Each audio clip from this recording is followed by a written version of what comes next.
Observabilidade. Observe Vibe Coder. É sobre isso que a gente vai falar. A importância da observabilidade para esse novo mercado de desenvolvimento. Como que isso pode ajudar a debugar, evitar problema e principalmente encontrar problema quando você precisar. Meu nome é Josimar, eu sou o CEO de uma empresa de tecnologia, desenvolvo plataforma de vídeo aí, entrego views aí, são milhões de views, né, no Brasil, nos Estados Unidos, e eu sou hands-on, eu boto a mão na massa mesmo, eu cuido de infraestrutura pesada, tá bom? É sobre isso que eu vou falar, porque eu não sou um papagaio digital, por isso que eu dei minha carteirada, tá bom? Vamos lá. O que é observabilidade? Gente, literalmente eu brinquei aqui com o observar, mas é isso. É você observar seu sistema, tudo o que acontece nele, a nível de infraestrutura, back-end, front-end, banco de dados, né? Jobs aí que tem síncronos, assíncronos e tudo, né?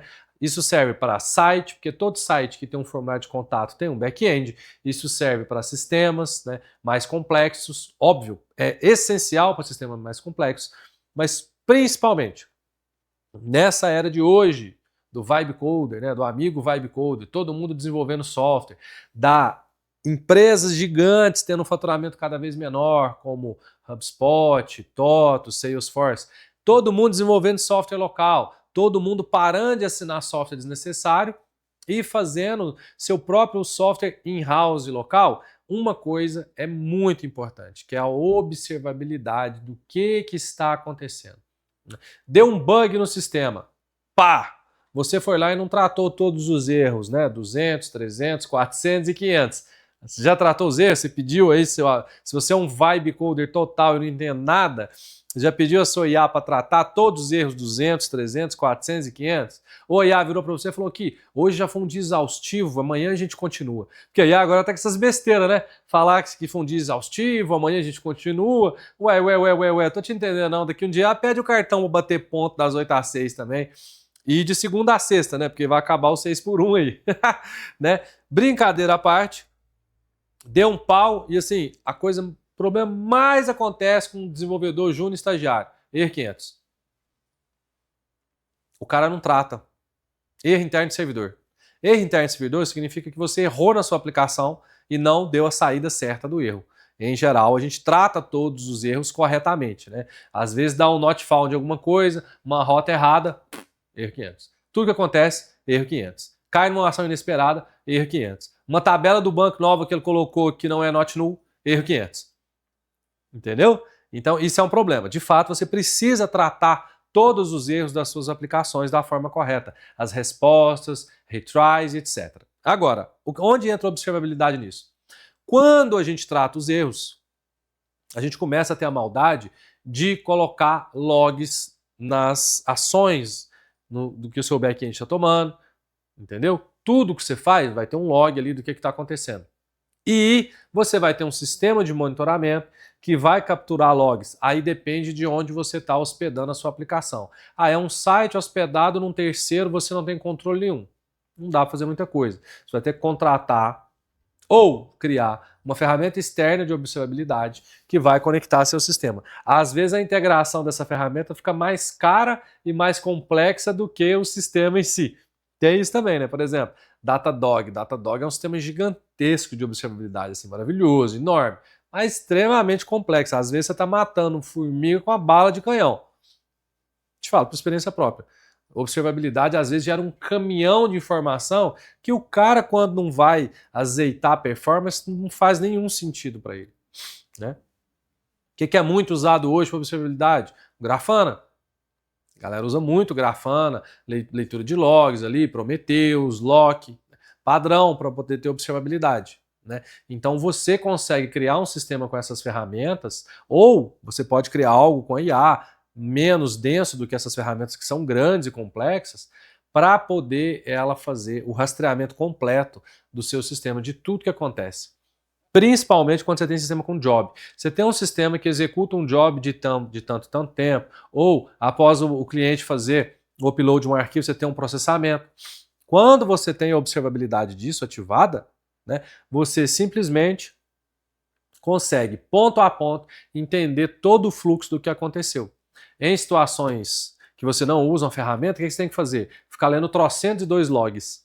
Eu até comentei com os meninos, a gente teve um problema recente na infraestrutura nossa, né? Problema assim, né? Numa parte. E aí eu peguei 30 GB de logs de todo o CDN daquele momento, separei nos pacotinhos e despachei para a IA poder analisar para mim. Entendeu? Aonde que estava? Eu tenho um repositório central que controla todos esses logs. Por que eu não mandei? 30 GB é muita coisa, ia perder contexto, 1 milhão de tokens, aqui a treta toda. Então eu tive que sair dividindo para poder separar as partes importantes, fazer uma mineração, depois, enfim, é um processo um pouco chato, porque 30 GB é muita coisa em questão de 1 hora, menos de 1 hora de log. Mas a gente conseguiu descobrir, utilizando a inteligência artificial para nos ajudar a debugar logs dentro da observabilidade que eu já tenho instalada em todo o meu sistema. Né? Quem fez o que, onde e quando. Tudo é registrado. A nível de infraestrutura, a nível de back-end, a não ser que o desenvolvedor não tenha colocado log na aplicação. Aí né, dá um pedala Robin nele, fala para ele colocar e resolve o problema. Né? Porque eu tenho mais de 300 sistemas, já passou muita gente aqui na empresa, então... Isso tem coisas legadas que não estão no padrão que a gente gostaria que estivesse até hoje, padrão de código que eu falo. Né? Mas conforme o tempo está passando, nós estamos zerando os backlog aí e deixando tudo padronizadinho. Né? E você quer entender como que funciona essa questão de observabilidade, né? Como que funciona deploy disso, como que você sobe esse negócio, como que você integra, como que você usa isso para aquilo que você precisa. Isso é extremamente importante. Não adianta você querer montar um sistema de observabilidade e sinceramente, às vezes você sobe, você vai ver lá um caminhão de informação que você vai olhar lá e falar assim, para que serve isso? Entendeu? Então já perdeu o intuito. Já perdeu o intuito. Se você não sabe para que usa, nem coloca. Mas é extremamente importante você ter informações essenciais. Quem fez o que, onde, quando no seu sistema, na sua infraestrutura, no seu banco de dados, né? No seu front, no mobile, em todos os endpoints, para que em um momento de debug, um momento de melhoria, em momento de implementação de uma feature, de rodar uma migration para alterar o banco, você cruzar as informações todas, né? A gente usa muita observabilidade para poder escovar bit. A partir da observabilidade, eu melhoro a performance de alguma coisa, escovando bit sempre, extraindo o máximo do hardware que eu tenho infraestrutura própria. Né? Isso é um outro motivo que a gente usa bastante. Né? Mas, hoje, para o amigo Vibe Coder, é importante você ter logs completos para você ter uma observabilidade. E aí, vou subir uma aplicação na VM, legal. Instala monitoramento completo na VM, monitoramento completo na sua aplicação, para a sua aplicação informar todos os logs para o seu sistema, para que você possa cruzar, né, infraestrutura com a aplicação. E aí você tem uma observabilidade do que está acontecendo. Até para você pedir um modelo, né, Opus 5, tá bom, me xingaram esses dias, Opus 5, Fable 5, ou qualquer modelo que você queira, para poder te ajudar a encontrar um bug, resolver um problema. Isso é essencial, você ter os logs completos de tudo na mão da IA, poder te ajudar, até para você mesmo poder entender como que isso funciona. Se você quiser entender de infraestrutura e saber como que isso funciona, a gente não tem data ainda, mas vai fazer uma imersão esse ano, em 2026, de infraestrutura presencial em São Paulo.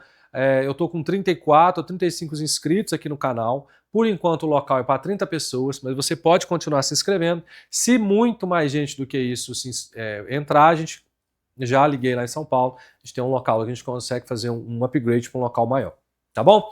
Vou deixar aqui abaixo. Vão ser 3 dias de imersão em São Paulo, onde você vai aprender do zero a montar um hack, comprar servidor, configurar tudo para você ter sua nuvem privada ou chegar no consenso que não, para mim não é, o on-premise não é para mim. Eu preciso continuar na nuvem. Mas eu vou te garantir, se não fosse eu ter ido para o on-premise, a minha empresa tinha quebrado. Tá? Tem um vídeo meu em algum lugar rodando aí que eu falei, ou se eu não fiz ainda, eu vou fazer, sobre isso. O ambiente on-premise, né, o ambiente próprio salvou a minha empresa, tá? Porque a nuvem ia me quebrar. Se eu mantivesse a nuvem, eu ia ter grandes problemas. E se você quiser saber mais sobre isso, vai lá no outro vídeo sobre a imersão presencial, vai estar aqui em São Paulo. Tá bom? É isso. Um grande abraço e até a próxima.